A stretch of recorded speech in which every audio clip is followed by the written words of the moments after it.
Good day, wherever you are, whoever you may be, wherever you may be. Today's video is going to be about Command and Conquer, as I said in the last video. These are two examples of CD and DVD retrospectively versions of Command and Conquer. Unfortunately, I no longer have a device to be able to play these. So they almost seem to be pointless, but a nice sort of reminder of a time before Command and Conquer was ruined by its fourth instalment, which I bought but I never ever played, and strangely enough, up until recently, the Steam store took off the site because it was that bad. Strangely enough, I did buy Command and Conquer 4, but it remained wrapped. I never actually opened it and never actually played it, but maybe I saved myself a little bit of a pain in the neck at the time. I have played almost every rendition of Command and Conquer apart from 4 and apart from the dreadful mobile game. Some of you may disagree, and that's fine. If you like it, it doesn't matter, it's not really hurting anybody. So that being said, I started off in 1995 by playing a demo of the first 2 to 3 missions on Command and Conquer. All being said, that they weren't the first 2 to 3 missions, they were a selection of missions, including the infamous one where at the actual mission you don't get mammoth tanks, but in the demo they give you mammoth tanks, which would make the mission a hell of a lot easier.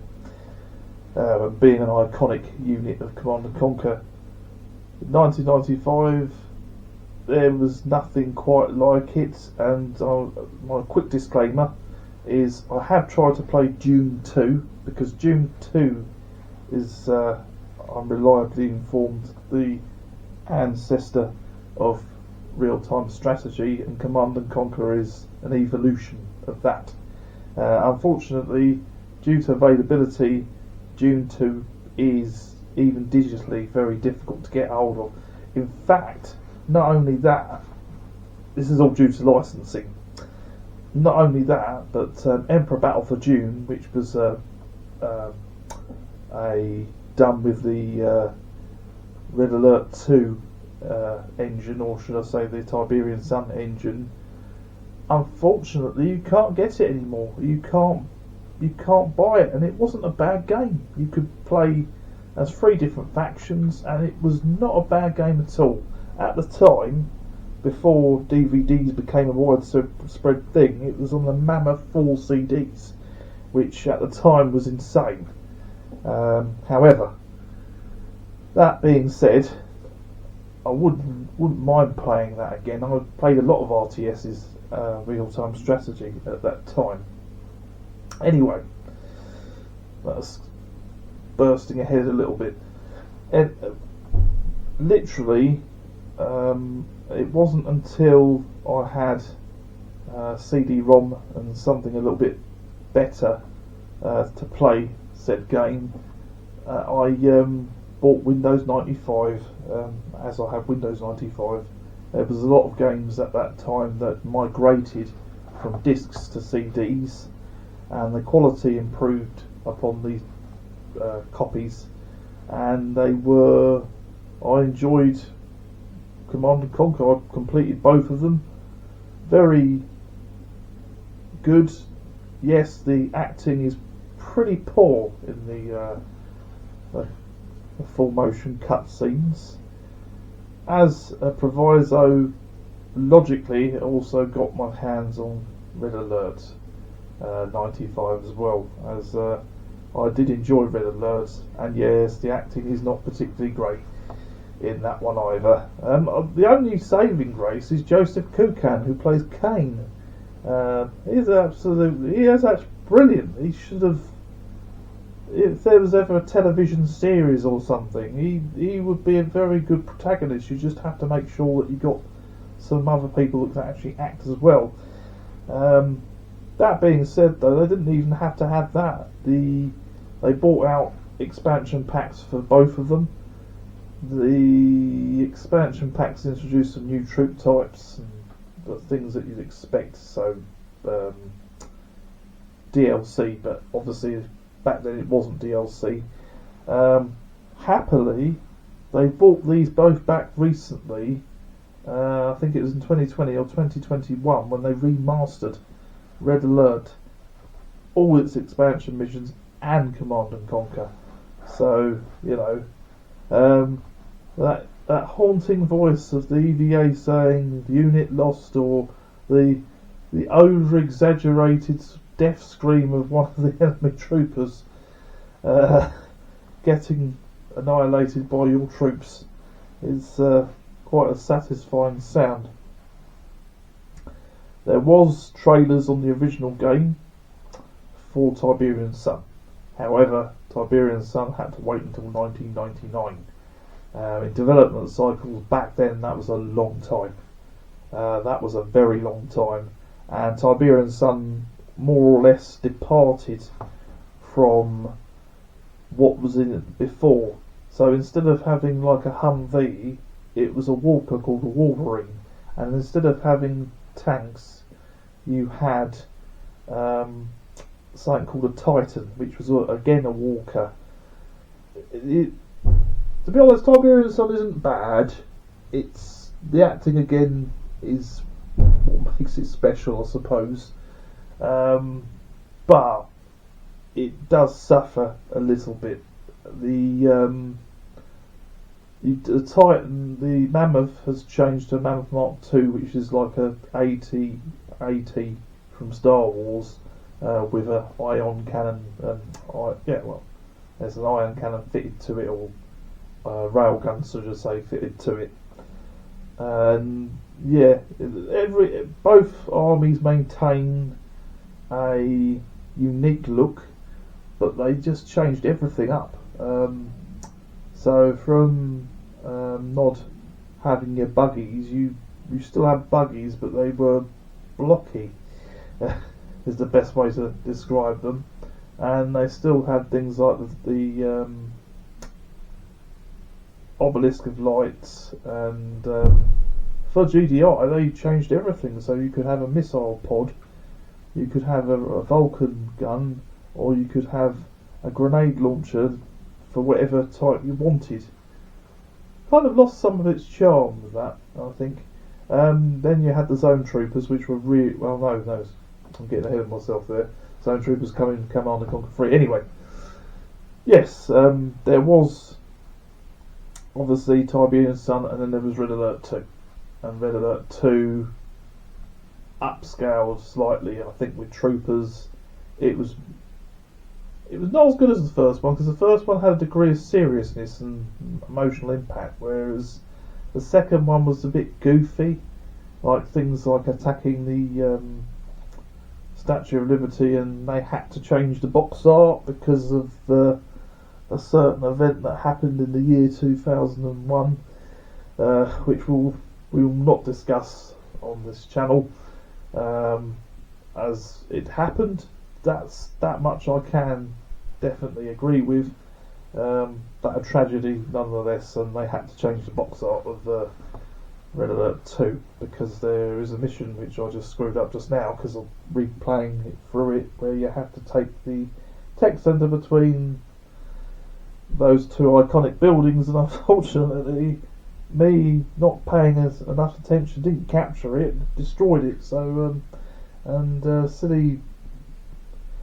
silly man here forgot to save it as well before he did it, so he's got to do it all over again, which is a bit of a nuisance really. But anyway, that being besides the point, anybody could play it, quite an easy game to play, and for a period of 6 years, well actually no, they did have Command and Conquer Generals, and unfortunately I'm unable to play these two, that and expansion pack.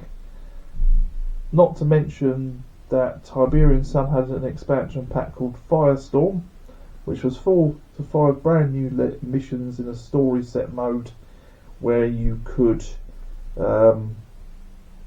where basically one of the main characters, Cabal, in Tiberian Sun, does something. I'll just leave it at that.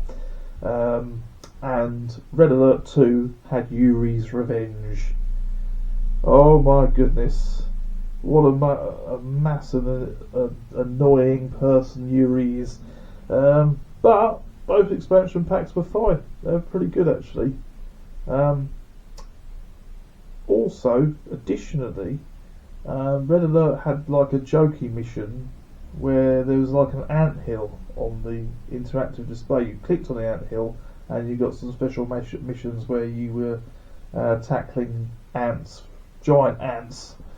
Some of them fire breathing, and some of them quite tanky and not very good for your troops at all. So you had to have tanks to take them out. They're very, very tough. I have been informed as well, which I didn't know until recently, and thanks to a YouTuber, I think it's J something. I might see if I can find that out and put that in the description, because his videos are very good, because he does very detailed videos about everything Command and Conquer wise. But there's also some missions with dinosaurs in them, which I didn't know about until recently. So I didn't look through the covert missions that well, did I? All the extra mission packs. So I'll have to have a look for that and see if I can have a little playthrough of that and see how challenging it is. Anyway, then that brings us to Command & Conquer Generals, which 3 sides, just like Battle for June, so a similar engine to Battle for June. It was a great fun to play. The big problem at the moment is Electronic Arts put all this stuff on the Steam store for next to nothing, and unfortunately they've done something so you can't play 0 Hour or Generals, and they're great fun to play. They're quite good games because you play the sides of China, GLA, the Global Liberation Army, and the US.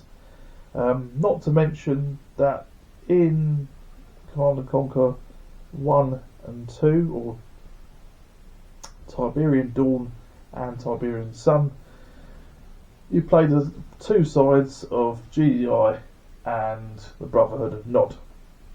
Now, in the first instance, they're, shall we say, a freedom fighting organisation that leader Kane views a resource called Tiberium, which you use to build stuff in the game, and as your currency, builds currency for you, and it's all based around Tiberium. The second instalment, the Tiberians become highly invasive on Earth.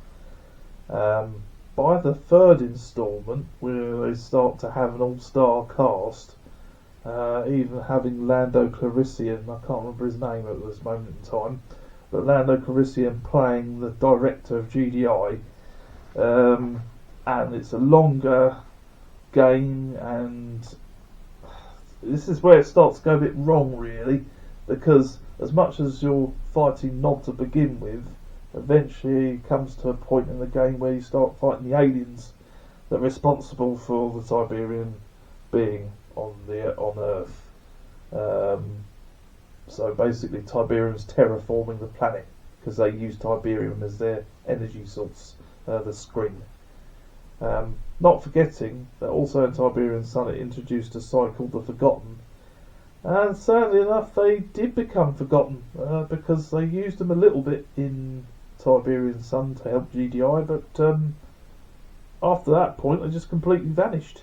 The other thing in Tiberian Sun as well is it started introducing Tiberian based life forms which were relatively hostile to anybody, including floating jellyfish type things and boars infected with Tiberium that fired Tiberium at you, and also these massive sinkholes which spread this weed all over which any vehicle that went over it destroyed. Infantry were fine, but if it was a vehicle, your vehicles were doomed unless they could fly or hover. Which brings us to Red Alert 3, which I haven't played very much, but again, seems to be an all-star cast in Red Alert 3. It is quite amusing and sad as well to see Tim Curry before he got afflicted. It was very sad. I can do breakdowns of the histories of the games, but I just wanted to talk about them and what are your memories of Command and Conquer, because this video is getting a bit on the long side already. So please subscribe, please like. What are your memories of Command and Conquer? Were you lucky enough, like myself, to play them chronologically the whole way through? If so, please let me know what your experiences are. Please like, please subscribe. This is 4046 out, and I may talk about some other titles that I have fond memories of, and some of them are still playing today. Thank you for listening, and thank you for